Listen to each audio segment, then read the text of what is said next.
مخامخ جګړې کولې، بیا فتنې پیغمبر علیه السلام په وخت کې فتنې رالې او داسې یو سلسله دا روانه ده. د نن وخت فتنې ډېرې دي، خو پاکستان کې فتنه عمران خان دی. خلک وایي چې دا د دوی سیاسي مخالف دی، نو ځکه دوی دا خبرې کوي. خو الله پاک ډېر لوی باچا دی. پیغمبر علیه السلام وی چېرې دا زمانه پس داسې وخت را روان دی چې فتنې به ډېر زیاتې فتنې به وي. صحابي ته تپوس وکړه چې پیغمبر علیه السلام د دې به بیا حل به سي، د دې مقابله به څنګه کوو؟ وي د قرآن په ذریعه باندې انشاءالله مونږ د دې مقابله کوو د دې فتنو. او الله تعالی یو نظام دی، یو کس را پاسېدلی چې دومره لوی مداري دي چې هغه یعنې دا 20 کاله دروغ ووایي او ستوماني پې نشته، نه ستړي کېږي، نه مطلب د سار ماښام یوټرن یې اخلي، خو لاړو ستړي کېږي نه ظالم. خو دا دی چې خدای پاک په خپله دغه دی وشرمو. د به سوی دی د دې چې تقریر شروع کړي وي ایاک نعبد و ایاک نستعین، وایي داسې خبره که نه تقریر شروع کوي، بیا به د وایي چېرې زه اسلامي نظام او مدینه ریاست مدینه جوړوم او امر بالمعروف و نهی عن المنکر، دا خبرې به یې کولې. نن خدای پاک وشرمو ځکه چې دا سړی یو فتنه ده، یو غلیظ بدکردار انسان په دې قوم باندې مسلط کړی دی. چا چې مسلط کړی دی هغوی غریبانان هم نن جاړي، هغوی ته تھرډ آپشن پکار و، هغوی هم د دوه آپشنز نه تنګ شوي وو. خو دا دی چېرې نیچرل فطري طور باندې یو شی روچت نشي، یو پارټي، یو تنظیم، یو سوچ، یو فکر، یو فلسفه چې هغه ارتقایي نظام سره نیچرلی روچت نشي، نو هغه دا کامیاب نی. نو تاسو وکړه چې د هغه ټولې دعوې غلطې ثابتې شوې او خدای به دې معاف کړي، یو ډېر غلط او خراب کردار د هغه چې کوم دننه اصلیت و هغه رامخې ته شو. د داسې سړي اوس هم خلک ملګرتیا کوي، هغه دا وایي چې دا نور ټول غله دي. نو ما ته خو وروره زه خو دا دلته تقریبا 10 کالو شو په دې صوبې کې، دلته د عمران خان د پارټۍ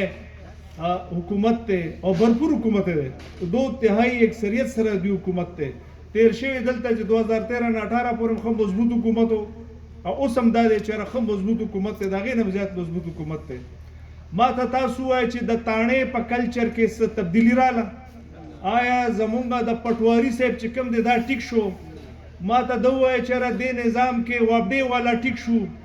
لکه کومه داسې محکمه ده چې مونږ راوالو، مونږ وایو چې دا نظام د صحت نظام زمونږ ټیک شو، زمونږ د ایجوکیشن نظام ټیک شو. والله ما ته خو ورځ په ورځ نظام خراب ښکاري. ولې چې یو غلط منډیټ دلته یو غلط طریقې سره منډیټ داسې ورکړی شو دی خلکو له، د دوی روټس د دوی جړې مضبوطې نه وي، او چې کله جړې مضبوطې نه وي نو عمارت ډېر زر راغورځېږي. نو انشاءالله زمونږ د پارټۍ جړې خو د 100 کالو نه زیات تاریخ لري، او زمونږ دین زمونږ چې کوم دی دغه زمونږ فلسفه ده. اسلامي نظام دا زمونږ فلسفه ده، دا زمونږ سوچ دی، په دې مونږ روان یو. نو انشاءالله په دې کې هېڅ خلل نشي راتلی، دې کې ناکامیابي نشته انشاءالله. خو زمونږ اندرونی نفاق، زمونږ اندرونی یو بل سره لګی نه لګی چې خدای به که د دې په نظر مونږ بیلاتو نه کړو، نو مونږ انشاءالله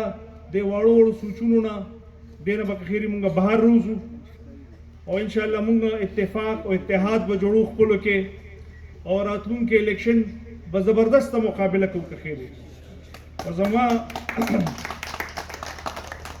دا خیال انشاءالله که خدای پاک انشاءالله چې ما ته ښکاري چې جمعیت علماء اسلام که خیري دا برګه جنډه به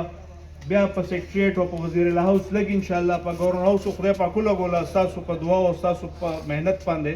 په وزیر اعلی هاوس په هم لګي، انشاءالله په سیکریټریټ په هم لګي، په دې ټول صوبې به انشاءالله د جمعیت جنډې لګي،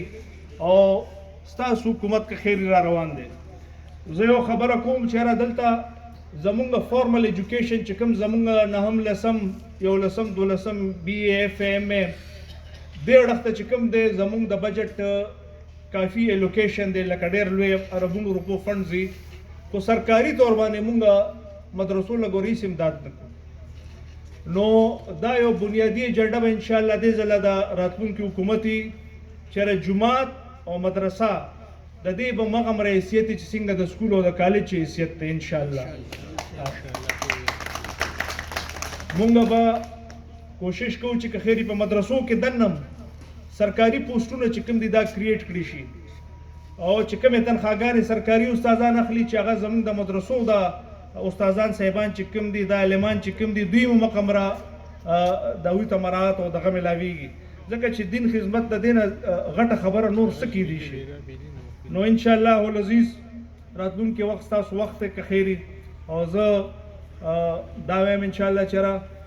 دلته لوکل هم پاټۍ ماټۍ ډېرې دي خلک دلته ډېره داسې